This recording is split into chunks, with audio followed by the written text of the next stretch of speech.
Hey, Haruna, by the way, I gets hit by a bus. Hey, Haruna, I need to tell you something. You know that I gets run over by an elephant. You can't compete that. Hair blows through the wind with the top back. Get 'em, meet me on the dance floor. Bitch, I pop bottles, pop. Bitch, I pop bottles. Get 'em, meet me on the dance. Guess what, guys? It's that time of the month again for To Love Through Darkness. From what we got last chapter, I knew that this chapter was gonna be good. And hey, would you look at that? It was good. This chapter starts off right where it left off. Haruna confessing to Rito. And guess what happens next? Rito confesses back. He finally says it. Dude, you know, a lot of people have been waiting for this confession for a long time. Even myself, since I'm not even a Haruna fan, but even I was waiting for this confession to happen. And it finally took place. Right when he says it, right when he's saying it, he's thinking back to all the struggles he went through to finally say this confession. Remember back like in episode 1, in the very first episode when the anime began. Hey, Haruna, by the way, I gets hit by a bus. Hey, Haruna, I need to tell you something. You know that I gets run over by an elephant. Haruna, there's always something that I've wanted to tell you, so will you please listen to me? And wham, right there. Lala came into the picture. She teleported right to him, I think, that time. And so another confession interrupted. So throughout time, throughout history, the history of To Love Through and then To Love Through Darkness, Rito's confessions have always ended in failure, especially when it came to Haruna Sairenji. Well guys, this chapter, it finally happened. Rito has finally said that he's also always loved Haruna. So right after that, you know, they're conversing with each other and they're like, so what now? Do we become a couple? Is that what comes after next? They're both so happy that they can't even hold it in. So no, they don't become a couple, and Rito explains why. Rito admits that there are other girls that he's also thinking about. So Lala, of course, is the main one that he's also thinking about. He's already told us, we already know this, that he likes both Haruna and Lala. So Haruna's actually happy about this. She says, oh, you know, I'm glad that you're admitting this. You're not lying about anything. You know, I'm just so happy right now that you've also loved me for a really long time. The feeling is mutual. Then he begins to explain that, oh, but it's not only her, but it's mostly, you know, just explaining the girls that are after him, like Rune. Haruna kind of knew about that. And there's Yami. Haruna, I guess, sort of knew about that. I guess we can throw in Momo, Nana, Kotegawa, Ring, and you know what, the list goes on. There's a lot of girls. So yeah, Haruna hears them like, wow, so there's that many girls who are after you right now? Oh dear, the competition. What am I going to do? But Rito, like the man that he is, reassures her and says that, don't worry, Haruna, you are the best girl. You have always been my best girl. And I'm like, dang, Rito, you really had to go and say that. Come on, Rito, why'd you have to go and say that? You're breaking my heart here. I don't like Haruna. I might have already added my 2 cents about Haruna in my last video. I don't remember because that was like a month ago, so forgive me about that. But yeah, Haruna is not my favorite character.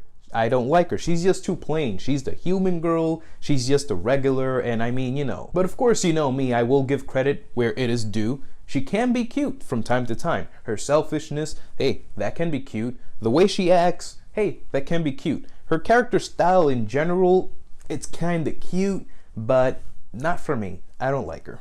And that's where we go to Momo. Now, seeing Momo like this, I'm not sure, you probably can't see, maybe a little bit, but I'm going to zoom in right here. When I saw this panel, like, I knew she was ignoring people, you know, she was just walking by. She was really depressed. And then when I saw that, it really hit me. That hit me hard. As you all may know by now, Momo is my #1 girl, and see her burst into tears like that, that hit me hard. She even says it herself, that Rito's words basically stabbed her. Like she would never think that those words would even stab her like that it would affect her like that. And we finally get the truth.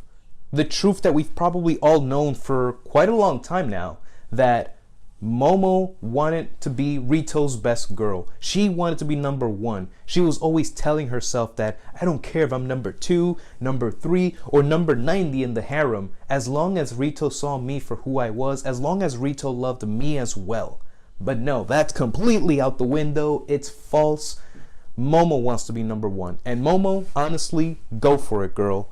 You are the best. Oh, and guess what? Remember last chapter how Nemesis invaded the school and started this whole death mob, to make Rito do the harem plan, hey, if you make Rito accept, you get this, you get money, you get to go to a hotel, you get dates with these hot space babes, giving a lot of people incentives to actually do these crazy stuff. Of course, Nemesis, being the big troll that she is, she calls it off. She says, oh, if Rito says no to the harem plan, then this plan is put on hold for now. And that just broke a lot of people's hearts, especially Sarayama, who was so totally looking forward to getting with those space babes. Man, this guy lost his life right there. He just became a dead zombie.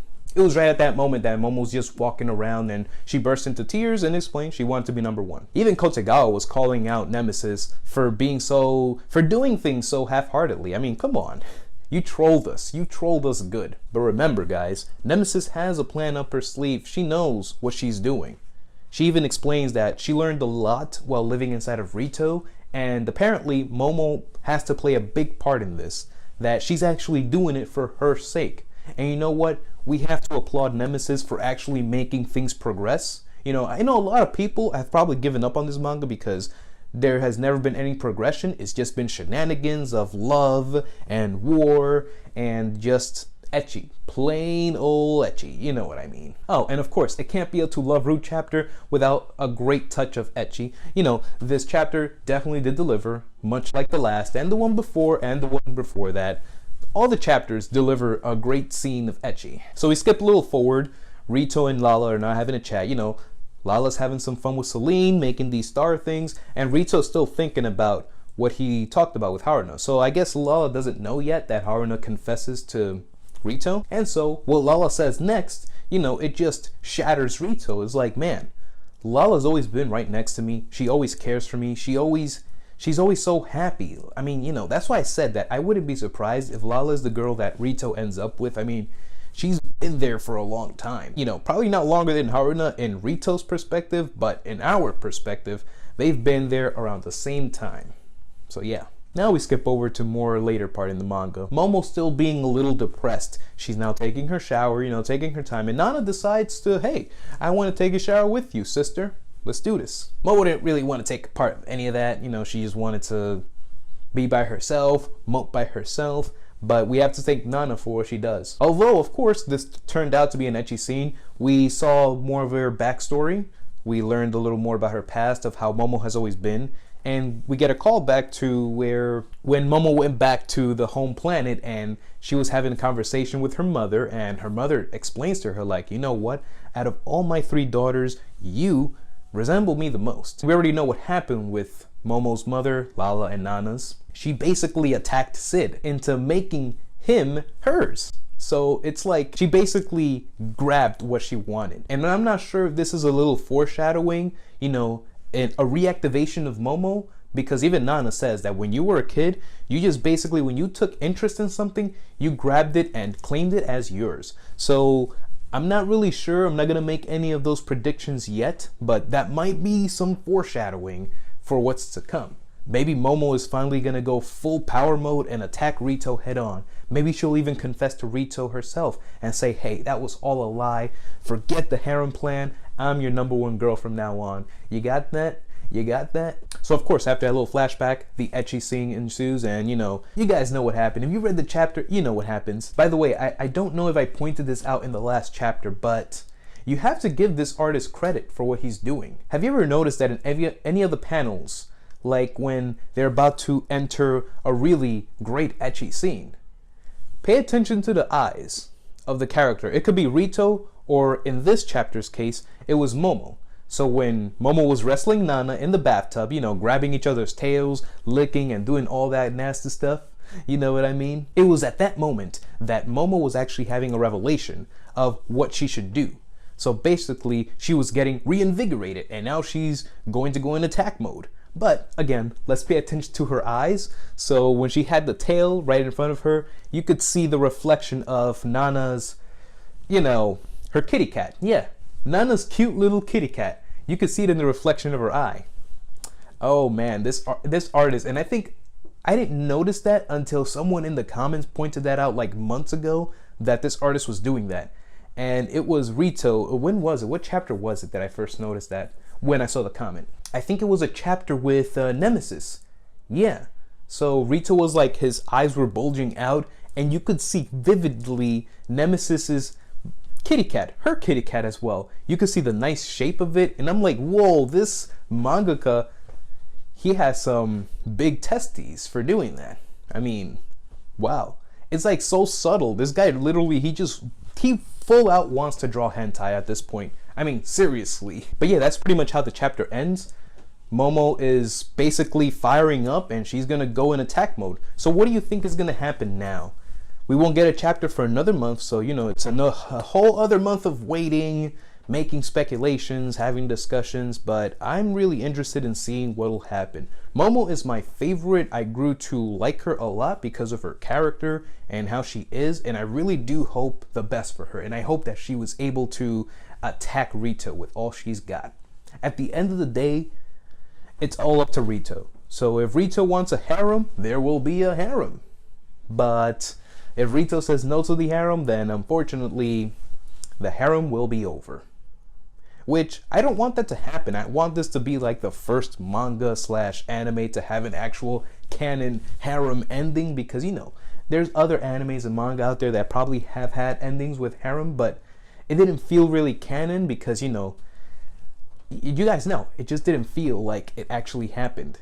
You can tell that, like, oh, so that actually probably happened. But no, I wanted a definitive yes, that happened. So yeah, let me know what you guys think. Did you enjoy the chapter? Give this video a thumbs up if you enjoyed the chapter, and subscribe to my channel if you want more videos like this, you know, because I don't see a lot of people talking about To Love Ru Darkness, but hey, it's a good manga, so I talk about it, all right?